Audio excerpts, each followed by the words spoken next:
Hello and welcome to We Care Conversations, a fun video podcast produced by the Mental Health and Recovery Services Board of Allen, Auglaize, and Hardin counties. I'm one of your hosts, Cody Ridenauer from Moto Media. I am your co-host, Elisa Bradley, and I'm an LPC and friend of the community. Awesome. And today we are joined by Jami Dellifield from the OSU Extension in Hardin County, correct? Thanks for having me. Yeah, absolutely. So Jami, just let us know what you do, like specifically in conjunction with the Mental Health Board. And yeah. Okay, so in 2015, I actually had the privilege when I started working as the Family and Consumer Sciences educator in Hardin County to take the mental health first aid training that the offices offer and realized that we weren't an extension, cooperative extension, talking about that. So cooperative extension is something that is in all 50 states. We are essentially sponsored by the land-grant universities in our community. So here in Ohio, we have Ohio State University, and we also have Central State University are our land-grant universities. Extension's role really is to take all of that information that land grants across the country are doing and bring it out and teach people whatever that is. So as a family and consumer sciences educator, I get to do healthy people, healthy relationships, and healthy finances. Well, I'm a crappy budgeter, so I don't really do a lot of budgeting classes. That's not really where my role falls. But I was a youth and children's pastor for 20 years and owned a preschool. So a lot of education background, was a coach in the community before I came into this role. Yoga instructor, Zumba instructor, right? So my role really falls with healthy relationships and healthy people. Like I want to build you up. Like I want to make you the best that you can be. So after taking the mental health first aid course, my colleague, Amanda Rains, and I realized that we were not talking that in cooperative extension. I was given this dump of information. Teach people to eat healthy. Teach people to get along with people better.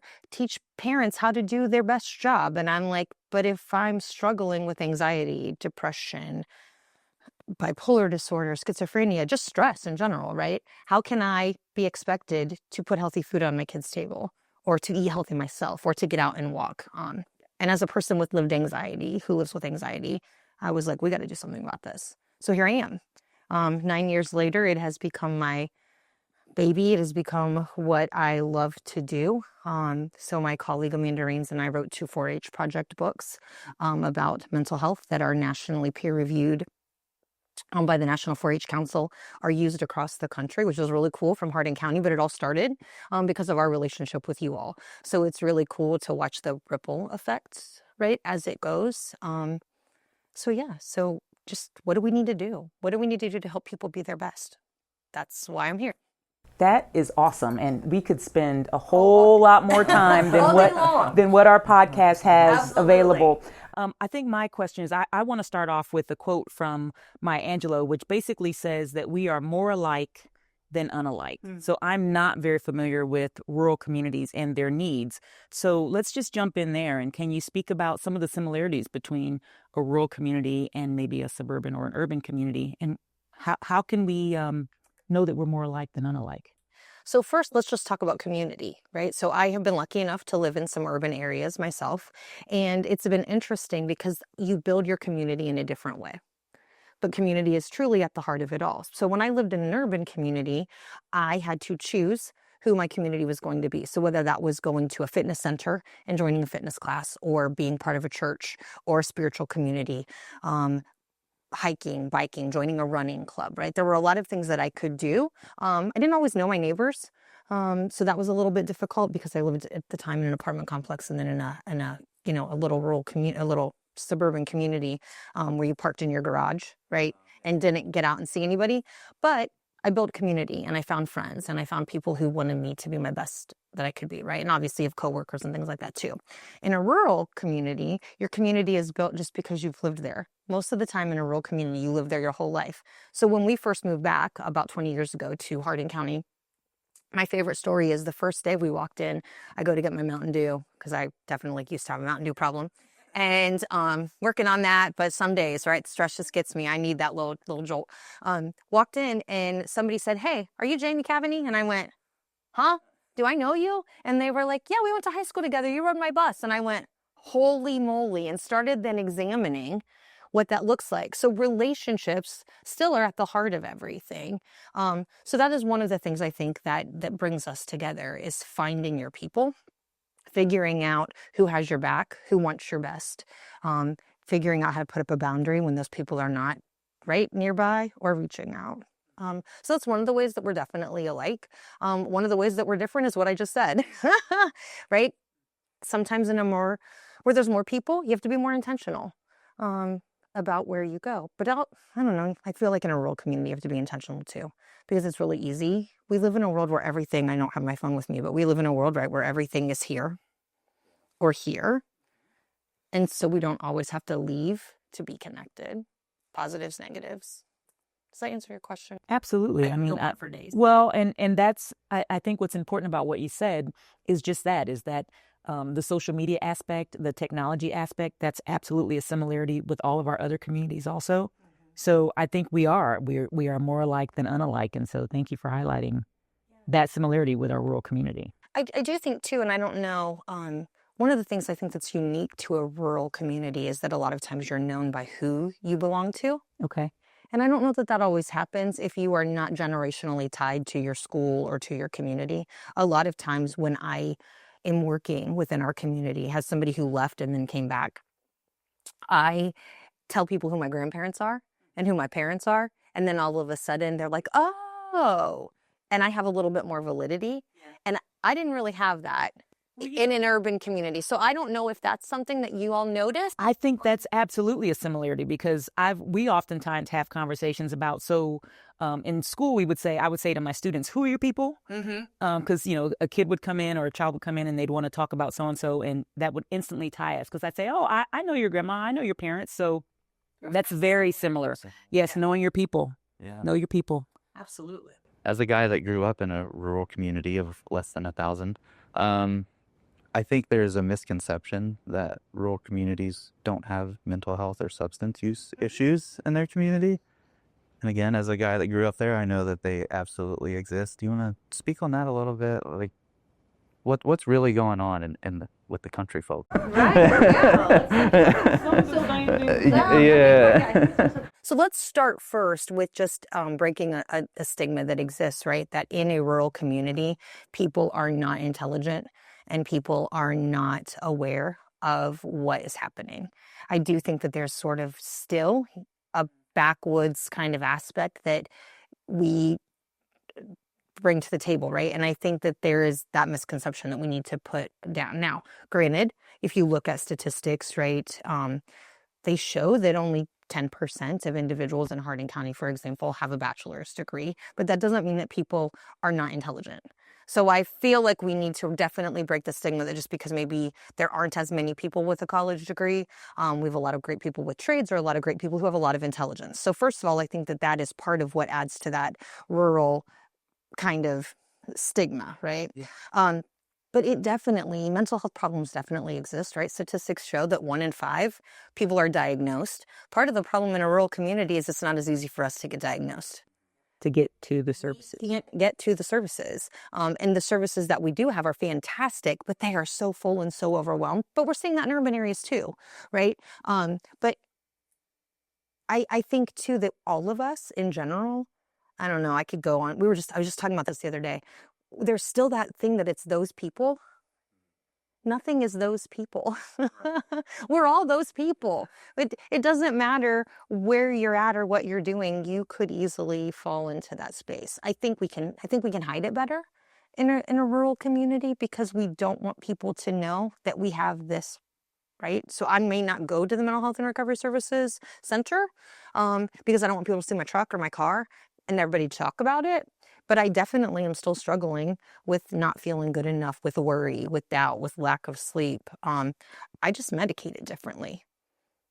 So, which I think in turn leads to probably more substance misuse problems in rural areas because I'm allowed to sit in the back of my truck and have a beer. Well, and the space of it. I mean, there's a lot more space between folks in rural communities, whereas in other spaces, I mean, we're going to see each other in the city. Correct. We have a lot more professions that are isolated. So in the agriculture industry, Yes. And as agriculture became more automated and machines did more for us, we Have actually to interact with your neighbor to come help you harvest. correct. We don't have to do that as much anymore. It still exists, but not in the same way. So I'm spending a lot of time driving in my tractor, in my truck from here to there, or I'm only seeing my spouse, my kids, when I'm taking food to them in the fields. It's a very different sort of relationship in that way. But positive note, in a rural community is really strong. So the entire community comes out as in a rural area, as an urban area, I'm sure, to support the team at the football game, to come to the show choir festival, to volunteer, to be there when there's a great big fun festival. Faith-based activities. Absolutely. Yeah. So at the same time, it's still there, but I can definitely isolate a little bit more if I want to, for sure. It's one of my favorite analogies to use here is like, what do you usually do on a Friday night in the fall? Football. That's what we all do. Yeah. Like, we're not that different. Yeah, I think specifically in these three counties, Hardin and Auglaize are seen as just the country people. And it might appear that all the services are concentrated in Lima, which there are more agencies and things because it's an urban center. So I don't think people know that those services are available if they live in those two counties. Right. And I know it's less convenient because you have to drive. So what are you doing to kind of get things from Lima out to Hardin County, like with your job? And So I would say the first thing, right? So you're talking about like services being places. One of the problems and one of the cool things with Extension is that we do a lot of work with Ohio Department of Agriculture. So we have been part of a team since the beginning that is nationwide Ohio Department of Agriculture and a lot of the commodity groups where we've got this Got Your Back campaign.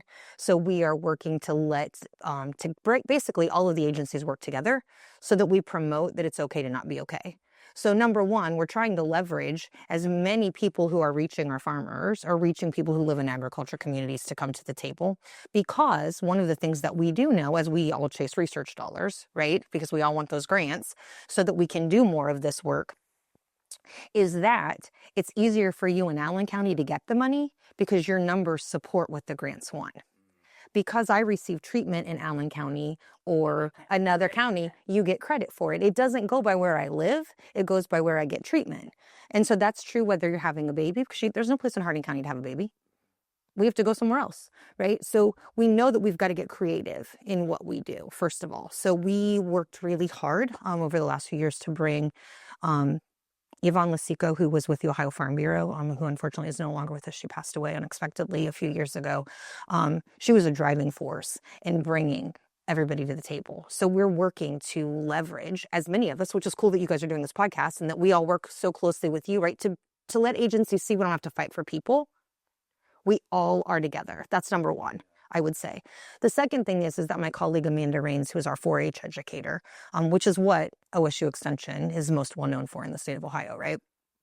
So with youth development, we are doing our best to talk to the kids. We are doing our best to get into schools, to have as many educational opportunities as we can with communities. So whether it's teen mental health first aid, we just finished teaching that to a bunch of health services students over the last 4 weeks, which was amazing. Whether it's teaching about social emotional, like how to talk to your feelings, and then sending home the resources so that kiddos will talk with their parents. Whether it's doing yoga and teaching breathing exercises. With our 4-H camp counselors, we do a lot of work with them. And what's really cool is then they go to mom and dad, and they go to grandma and grandpa, and they go to their schools and they say, we really need to talk about this. So can we get a touchdown space? Can we do whatever? So I think it's as much as we can, how do we break down the competition? It's not a competition, right? All shine. Oh my God, hopefully we all will. Absolutely. All right. I can only be better if you all are doing well. If you're not giving me the resources to promote, I can't do my job. So again, taking what you give us, I still use the Let's Talk video. I teach a divorce education class for parents going through a divorce who have minor children. That gets shown once a month in Hardin County and always will, right? Because that's amazing. We've got to breathe together. I didn't make that resource, it's not mine, but I love promoting and saying to people, if you're not okay, if your kids aren't okay, here's where you go. yeah, So, right? Yeah, we've got to work together. So I would say that that's what we're doing. We're trying to help build a hub of places so that any resource there is, it can be distributed or be talked about or get to somebody's hands, right? Yeah. I think that's awesome. So what I'm hearing, because I started at the top of the conversation with sharing or talking about ways that we are more alike than unalike. So far I've gleaned quite a bit of information. So in the spaces of, we want our other communities to know that we are very intelligent, even if we don't have formalized education, right? We know that it's how hard it is to run a farm. Yeah, and we are all dependent upon our farmers. I think also speaking about the education and the creativity, and it's not a competition. So I think all of those are nods to more of the ways that we are more alike than unalike. So I am overjoyed to share this conversation in this space with you. Yeah. Well, absolutely, right? We all live, we all love, we all laugh, we all play. That's sort of our phrase that we use when we teach any class is, how are you living? How are you laughing? How are you loving? How are you playing? Every single one of us has something where we need other people in that space. So no matter how you live or how we might think we're different, we're not. At the bottom of it all, we want somebody to see who we are. We want somebody to tell us we're okay. We want somebody to say, you matter.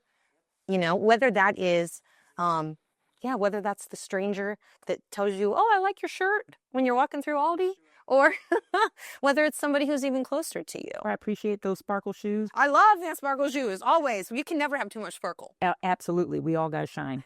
So you have a page of notes and information here. Is there something on there that our listeners, that you'd like to highlight for our listeners?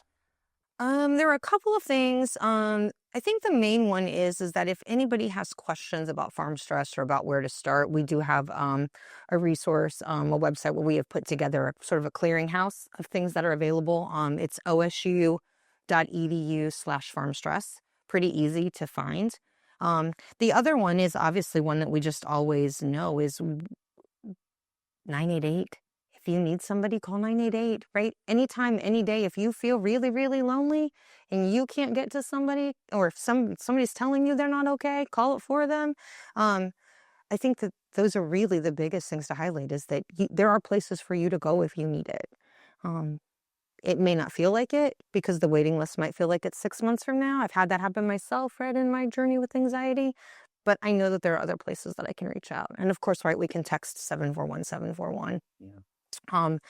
The other thing is that if you're not in our Tri-County area, or you're wanting to look for resources outside of Tri-County area, we were able a few years ago to get a grant through the Substance Abuse and Mental Health Services Administration with the College of Public Health down in Columbus. And one of the things, and I've got to read this, so you're going to have to figure this one out, right? So we have got what we call a mental health resource guide, and we change that in real time. So it lists by county in the entire state, any place that you could go for treatment, which is pretty amazing. So that is, and this is a long one, but if you just Google, right, OSU Extension Mental Health Resource Guide, it will come up. And I can give you guys that link. The last one then is that we have recently, again with some funding from the Ohio Department of Agriculture, been able to put together a really cool training for individuals who are in the industry. So licensed social workers, counselors, mental health providers, peer support, people who don't know how to have language for individuals who live in an agricultural world, right? Because some of the things that I say or do may seem different. My son and daughter both went to college out of state in large cities, in very metropolitan areas.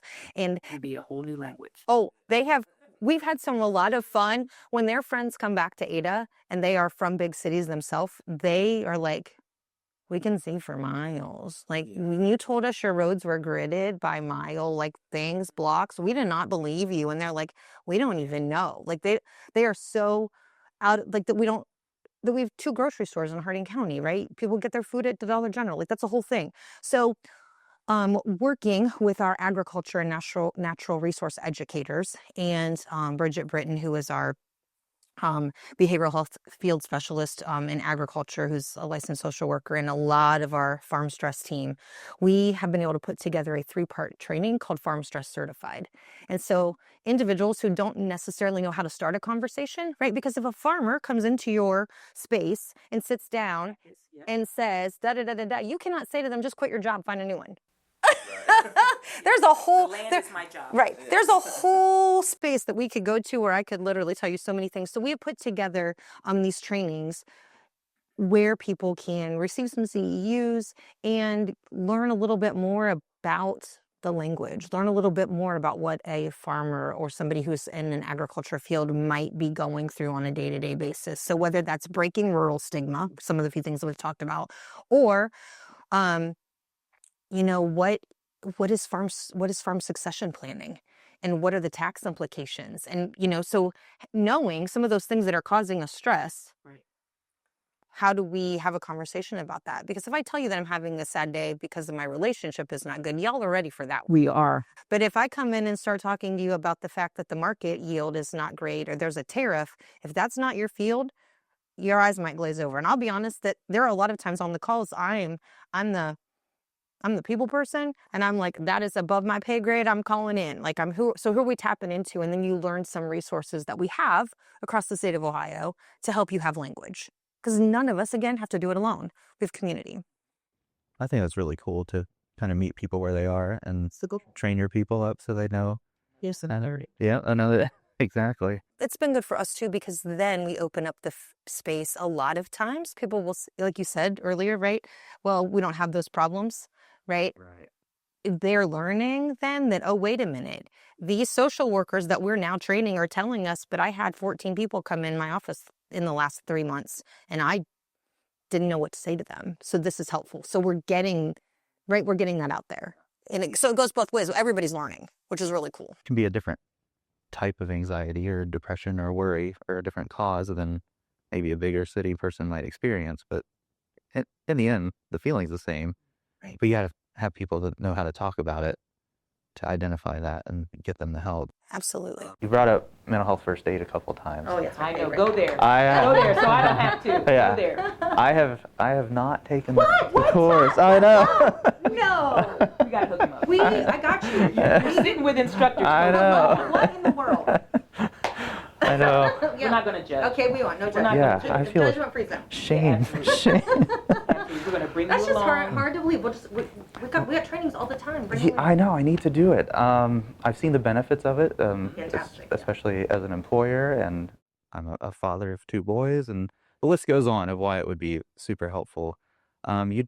Both of you could explain sort of what mental health first aid who is and who it's available to, and why you should do it. I'm going to let you jump in as our guest, but the one thing that I will say about mental health first aid, what I love about it, is that it's for everybody. Take it away. I would agree. All right. So, mental health first aid is a program that is offered by the National Council of Behavioral Health, which is fantastic. So one of the things is it's low cost most of the time, because we can find a grant somewhere within our Tri-County area to have that training.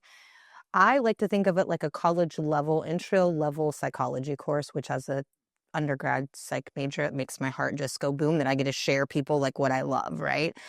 It is based around, let's start at the beginning. There are 3 different kinds. One, there's adult mental health first aid, and that really talks a lot about specific diagnoses, what they look like, how you can help somebody if you think they might have one of these specific diagnoses. There's youth mental health first aid for individuals who work with young people. We do this a lot in our schools, which is fantastic. And all school staff, not just educators. So all school staff, coaches, teachers, bus drivers, cafeteria workers, janitors, custodians, office staff, right? Everybody gets to come to the table. And then the last one, which is probably my favorite one to teach, is teen mental health first aid, which is peer-to-peer for 10th, 11th, and 12th graders, so that they learn how to help a friend get connected to a trusted adult. And pretty amazing. So the basis of the entire thing, and the teen mental health first aid is also sponsored by Lady Gaga and the Born This Way Foundation. So she has put a lot of money into the videos and saying that you gotta talk about this, right?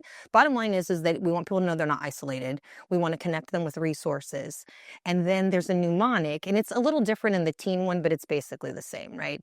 But because this started in Australia, the koala bear is the mascot. So we've got little Algae. His name is Algae. Or big algae. I've got a big bear from back in the day. So so basically we're helping people learn that they can stand in the gap to connect a friend who is having a mental health problem or crisis to appropriate resources. So we're going to assess for risk of suicide or harm, being authentic to who we are. I'm a loud person, in case you can't tell. So I am not really good at the little still quiet voice. And when I act that way, people are like, who are you? You're not being authentic. That's not Jami. Like, what are you doing? We're going to listen non-judgmentally, and we're going to listen to hear, not to respond. We're going to give reassurance and information. You're not alone. Suicidal ideation is common. A lot of us think of it. You don't have to act on it. Anxiety is common. Depression is common. Mental health problems are common, right? Life is hard. Sometimes your brain doesn't work the way your brain should. So we're going to give that we're going to give that information and reassurance. We're going to encourage appropriate professional help, and then we're going to encourage self-help strategies. So you go through these really cool trainings with these really fun activities. You get to talk with other people. And then you go, oh, I thought that was going to be really long because it was like 8 hours of my day, but it's got more. Somebody give me more. Give me more. Give me more. Absolutely. Yeah. And do people find that it's not that hard to help somebody after they go through the training? Yes. And we're all capable? Absolutely. Because very, very rarely, unless you are me, very, very rarely are you going to utilize those skills on someone you don't know. It's going to be a friend or a family member or a colleague, even if it's not a close colleague. It's going to be somebody that you know and love and care about, who you then have the words to say, I'm worried about you. I'm concerned for you. I care about you. I took this class that told me more about this. And the cool thing is there's nobody's diagnosing. We're just figuring how to get everybody to somebody who can diagnose, right? We're not offering treatment. We're just saying, you got a bone sticking out of your leg. I need to call 911. Your brain seems like it's telling you lies. Like, that's my big thing. Like, as a person who lives with anxiety, people have to tell me a lot of times your brain is lying to you, right? Because my brain tells me you do not want to talk to me today. My brain tells me you do not want me here. My brain tells me I'm really stupid and I'm an imposter, and my brain's not good. So we got to fight that a lot. And sometimes I need people to help me fight that. So this class helps you realize that it's okay to say to your friend, I'm worried, instead of ignoring it and putting it off in a closet because I don't want to talk to you about your mental health. I appreciate about, and I'm going to ask you to speak more about this, something that I always give in my mental health first aid spaces is that it helps us to change the language. Yes. If we are in our communities and we have folks who say some language that we know is inappropriate, I'm not going to wag my finger at you. I'm going to change my language in your presence. And so I can use my influence to help you, in turn, change your language. And we know that language change and communication change is a great way to help to knock down or chip away at stigma. Yeah. So that's one of the takeaways that I always love. And I think it's so important that we talk in that way, in a caring way, in our regular, everyday communities. Like, you don't have to be in the presence of a social worker or a counselor to say, I'm concerned about that bone sticking out of your leg, right? Yeah. Right. And so that's the deal. So how are you seeing people use mental health first aid in our rural communities? I would say I have noticed in the last few years, people are not afraid now to ask questions. That's awesome. If you had a glass, this was where we would say yes. Cheers, right? For the Yes, people. Absolutely. Yeah. I think as we break that down, people are realizing it's a lot easier to just love somebody, just to check in, right? Yeah. And one of the things that we really talk about is if you're going to ask the question, how are you? So when you're talking about the language, that's what we try to share in our classes. If you're going to ask, how are you? Number one, let's model. Today was a good day. Today my pants didn't fit. Scale says I lost a pound, but nothing I could find in my closet, right? He's alive. Is that, yeah, something's going on, right? So we're going to talk about how we really are. And not just that I'm good, I'm fine. My colleague says that fine is a grade of sandpaper, and you may be fine, but you are not fine, right? We're going to use language and model that. And then we're going to check in. And it's little things too. Noticing how often at events we have alcohol. And if we want to be a safe space, maybe we don't always do that. And we are in a space where that usually happens, and if you don't have the substance misuse problem and you want the drink, not a big deal. But we don't always have to make sure that that's available. We can do things where that's not, even if it's not just a youth event. So those are ways that you can open up conversation too and change little things. So we're noticing a little bit more of that, I think. I appreciate the confidence that comes along with the language, because if we can say confidently about, well, maybe we're not going to offer alcohol, and it's not a waiver in our voice, like with a question mark. It's a declarative statement that no, I think we should consider not having alcohol at this event. So I appreciate the confidence that comes along with mental health first aid and all of its sister programs. So yeah, we're gonna talk after. We'll talk later, Cody. We're offering a lot of these throughout the community. You can come sit in any time in Hardin County. We would love that. I appreciate that we make it very free.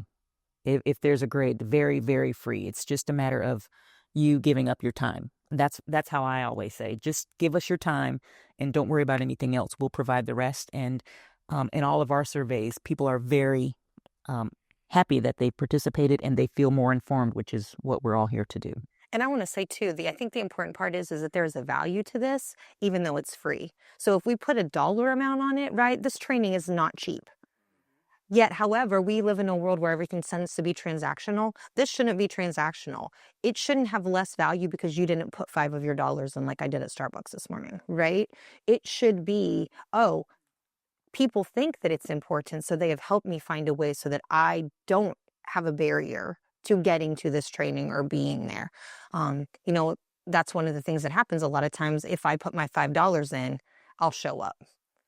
I want you to still show up to this training because other people have paid your way. They have paid it forward for you to get here. So it's worth it, even though it may not come out of your pocket. Absolutely. And we also know that other communities are charging for that space. So I think in that regard, it's valuable in multiple ways. Definitely. Mm-hmm. So how about the rural youth? You mentioned teen mental health first aid. What are some unique challenges maybe affecting kids in Hardin, Auglaize counties, smaller schools? I can speak from personal experience. I had a class of 28 kids, so it was hard sometimes to keep my business, or find the appropriate person to talk to. I mean, it's been a while since I was in high school, but what are you seeing some of the challenges right now with the rural youth? I'll get a little teary, right? This stuff always makes me cry a little bit. I think the biggest thing is it's really probably not new. But I think with this onset of everything is played out here, including school, right? We're on Chromebooks. We're on something all of the time. We are missing, how are you? Yep. We're missing this conversation, and it's a lot easier to put somebody into a box so that maybe they don't belong in. So it's easier to do that. And I think that affects, because we think everybody else has got something that we don't, when in reality, we're all just struggling. We all just really want somebody to sit beside us and show up. I think back, I got diagnosed with my anxiety when I was in my 30s. I can think back to when I was 3 or 4 and can tell you that I probably should have been diagnosed as a child. I can think of things that happened to me. Thank God I had good friends who loved me, even though I was really literally out of my mind in high school and college and junior high, right? So even though cool things are happening in our rural schools, where most of our schools now and on all of our counties have school resource people, right? We have counselors in our schools. So Family Resource Center, you all show up in the schools, right? We can get counselors to our kids during the school day, which is pretty amazing. That's a pretty amazing thing. I could have definitely teams that can show up, right? We are ready as a community to help. So I think that's a positive thing. The biggest thing is that I'm still afraid to walk down there and let you know. But when we were just in Hancock County teaching to the individuals who are in the medical services field, right, teen mental health first aid, they were like, yeah, but we think we do better. We have a room where we can go to, and we're not afraid to talk about it. I don't care if you know that I have this. So I think at some points, once you finally get there, there's a really cool thing, right? But struggling wise, is it easy to say that you're not okay? Is it easy to say I just want somebody to love me? Is it easy? No. I'm 52 years old and I can't say that sometimes. Like, I don't know. Right? I think there are I think it's both. I think it's difficult because they're teenagers. Brains aren't fully developed. Life is hard. We have this isn't here yet, right? We're still cooking. The egg is still cooking. But as adults, we've got to put that crap down. We got to show up. We've got to model that this doesn't define you. What people say about this on there doesn't define you. You don't have to. I have a friend. We are grown-ups. She still airbrushes every picture she posts on social media. We've got to be real. We've got to show up. We've got to determine that when we are at the basketball game, and I was very bad about this when my daughter cheered. I was on my phone reading my book, doing my thing like, okay, yay, good cheerleader, good job. And then she came up and she's like, Mom, you're not being very mindful. Someday I'm going to leave and you're not really here. I love it when they pull it back on you, right? But I think we need to show up so that our kiddos will show up. We need to start modeling that. We also need to recognize, I think, in general, and we could have a whole tangent on this one, right? Like, let me get on my soapbox for a minute. I'm up there. The education system, these kids go. They go from one class to another, and as adults, we are talking at them all of the time. Sometimes we just need to leave some space. Yeah. Just leave some space. It can be 3 minutes. It can be 2 minutes. It can be 1 minute. Just give them some space to breathe. They start their day really, really early, and a lot of them go till it's really late. And that's not helping anything, because if I don't have time to sit with what's actually happening here, I may not ever get it out that I need something more. So that was I'm a nonlinear thinker. In case that hasn't come out yet. Which is another reason why you love algae, because you can just bebop around that sand. I apologize that my thoughts go everywhere but again, I think that's also part of it, right? That's when we talk about rural stigma and things too, I think sometimes too, people are afraid to say, if I have this diagnosis, then I'm not going to be able to be enough. Because sometimes media tells us that if I have this, then I can't be successful. Well, I just want you to know, if you are whatever your temperament is and whoever you are, you can figure it out, right? I am in a highly academic setting where there are a lot of people who everything is very, very linear. I'm either a breath of fresh air or a pain in the behind. And there's really no in between with that. And that's okay. And that's okay. But I have learned how to navigate that and to think that through. And I do think that sometimes as teenagers and as adolescents and as even young kiddos, right? Because anxiety starts young, ADHD starts young, bipolar disorder can start young, depression can start young, right? All of those things don't have an age. I think if I don't see adults who are sharing their story, and I don't see other people who are sharing their story to say it's okay to just be me, then we don't get the treatment we need. Like, had somebody said to me, and I have an undergraduate degree in psychology. I worked in our campus counseling center. I went to counseling. And yet, I was 30 when I finally got the official diagnosis. And I went, oh, I knew all of this stuff, but I didn't really understand how that played out. So I've now learned to articulate, I don't think linearly. Sometimes my brain lies to me. These are the things that I need from you, right? If we are going to be in community together, let's go back to that community piece. So if we can start giving our kiddos space in that school day, or space at their practices, or space at our house where we're not just bombarding right information. I think that lends to prioritizing. We have to. We have to prioritize. And I think it's easy to judge if we see little Jimmy, oh, you should be in a sport, you should be in theater, you should be a part of your church group, you should be a part of. And I think as adults, somebody's got to show up and say, no, it's okay. Yeah. One thing's enough. One extra thing is enough. And we don't do that. We don't do that because social media is telling us, right, we got to do all the things. And to note that what their thing is may not be ours. I will tell you right now, gaming is amazing for some of these kiddos. My son lives in Nashville, Tennessee. He is still the best friends with the people back here. And one of their friends was even in Florida because they game together once or twice a week. They know everything that is going on with each other. Like, when he was in our house and it was COVID and they're all 3 o'clock in the morning, they're all working third shift, right? The rest of us have to work day shift. They're working third shift and the noise is coming, from the front, and they are laughing and cackling and having a good day. So I do think that judgment piece is important. What is good for you does not work for me. I will probably pick up the phone and call you if I'm really worried about you. And if you send me to voicemail, I'll probably be in the car driving to you, because that is how my personality is. But I have other friends who they're perfectly okay if you just text. Yes, send them a text. Or send them a little GIF or GIF or whatever, or meme. I don't know what you call those things, right? Like, I'm old. So, You're not old. but you know what? Technology moves fast. You're not old. Yeah, well, and it's not my thing. I'm a people. I'm not a this thing. And so I think it's important in that judgment space too to recognize that just because that worked for me doesn't mean that that works for you. And we don't have to do that. And that's true whether it's how to deal with my anxiety or how to deal with my depression or how to talk about my stress or how to acknowledge that I do not know how to ask for help. Yeah. I think that also comes back to the fact that we can all shine. In our differences, we have to be willing to accept what your shine is and not be judgmental again about, oh, well, she's not a part of our gaming. She's not a part of our team. She's not a part of our choir. Yeah, we have to get over that. And I think we build that in. We build that in all of the things, right? I remember helping in, when my kids were younger, helping in class, and these kids were playing rapid math. I don't know or rocket math. I don't even remember what it was called. But there was a little timer in the corner. And one of the kids looked at me and went, "I'm really stupid." And I went, "No, you're not. You're just not fast at math." And that timer, I know what you're talking about. That timer is anxiety I had to cover it. producing. It made me nauseous, and I wasn't the one answering questions.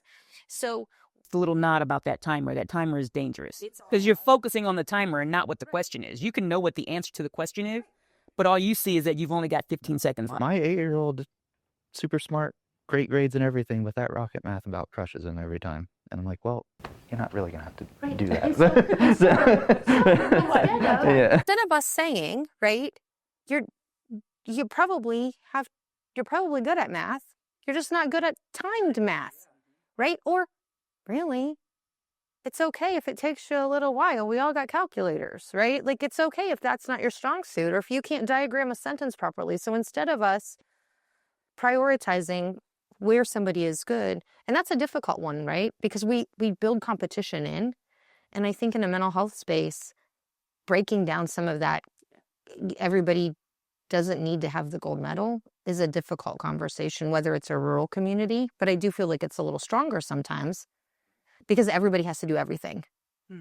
I don't get to focus in a rural community. I don't get to focus just on being the basketball player.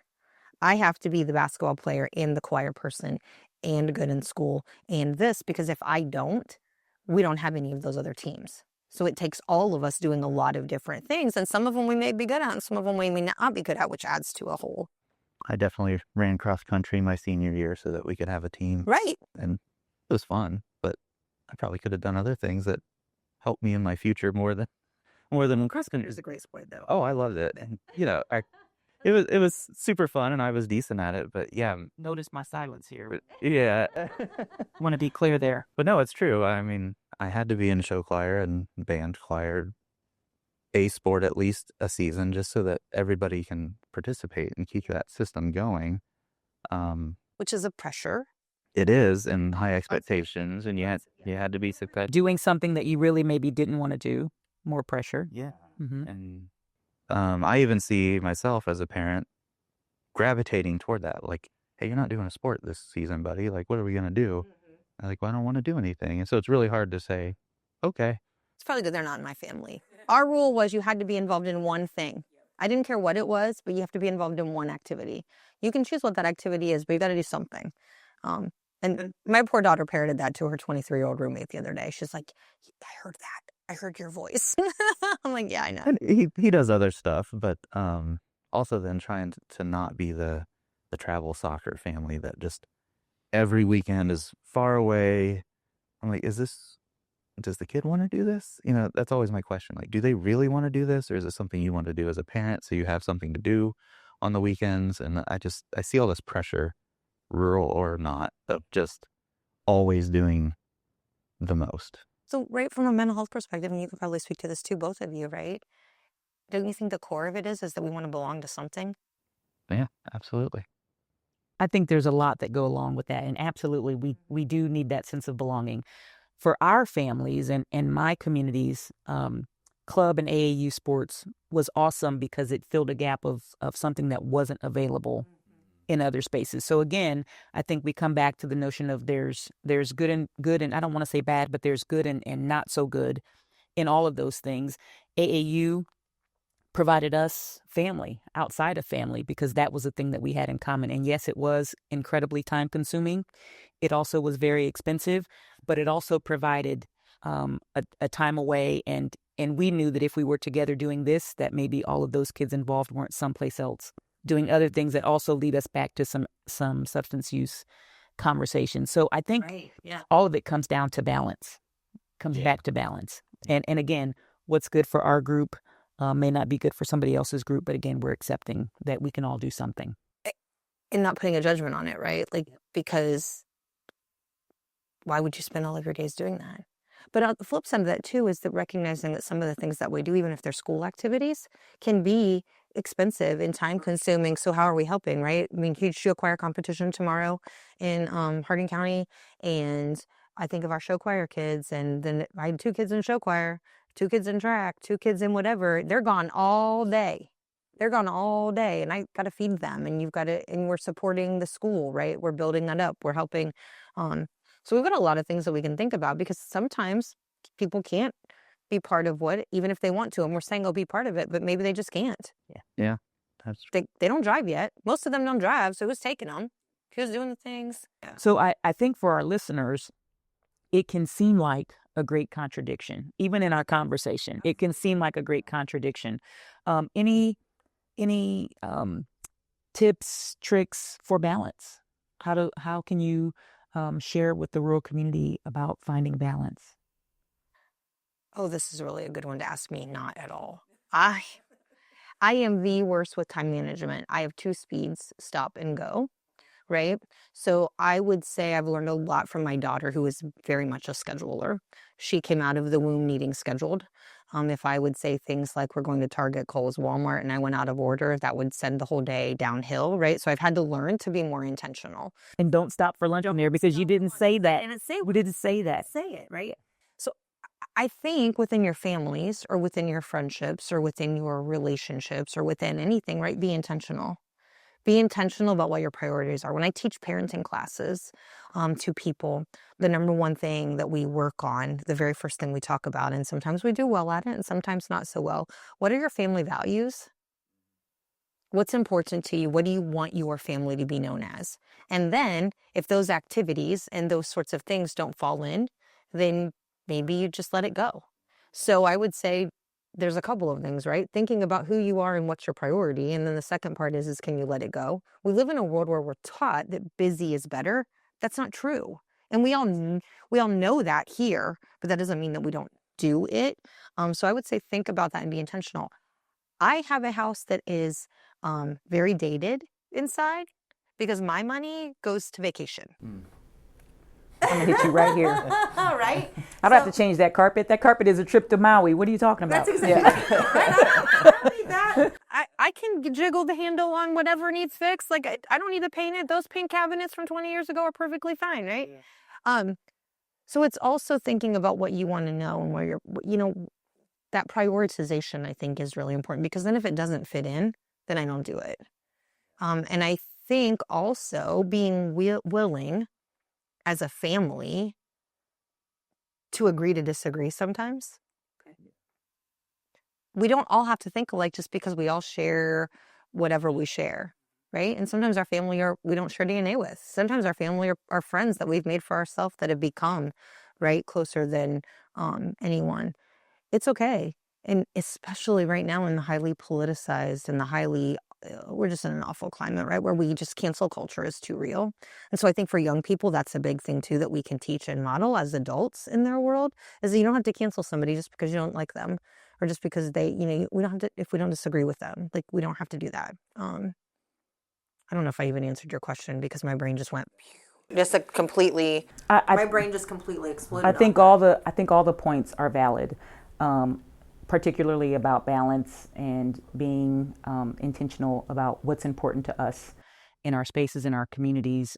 When we started this conversation, I was asking about ways to find how are we more alike than unalike. And what I found in our space is that even from your rural standpoint and my urban or city-based, if you think about Lima as a big city, we are more alike than unalike. We have lots of things in common. So I think as final thoughts, I've asked our other guests, and I'll ask you as well, if there was a magic wand that you could wave for your community regarding behavioral services, regarding mental health, what would you want your magic wand to be used for?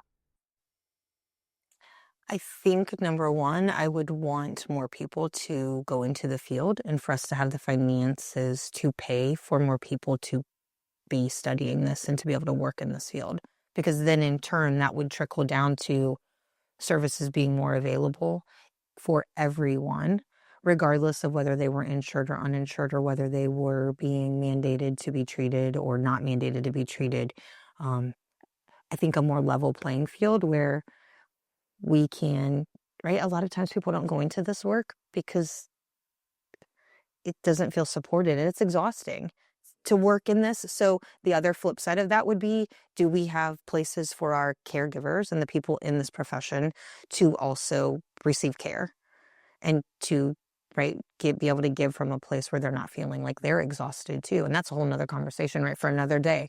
But I think that would be where my magic wand is can we make things more accessible? And the number one way we do that is by being able to have more people working in this space. Okay. Cool. Final thoughts? Final thoughts? This was fun. I had a good time. Thanks For for having sure. me. Yeah. Thanks For for sure. dealing with my woo over No. here. Yeah. We welcome the woo. I've got a lot of it. We welcome it. We welcome it. Well, all right. Well, thank you so much for joining us today. And we look forward for more conversation in the future. Absolutely. Yeah. Anytime. Okay. Thanks. Thank you.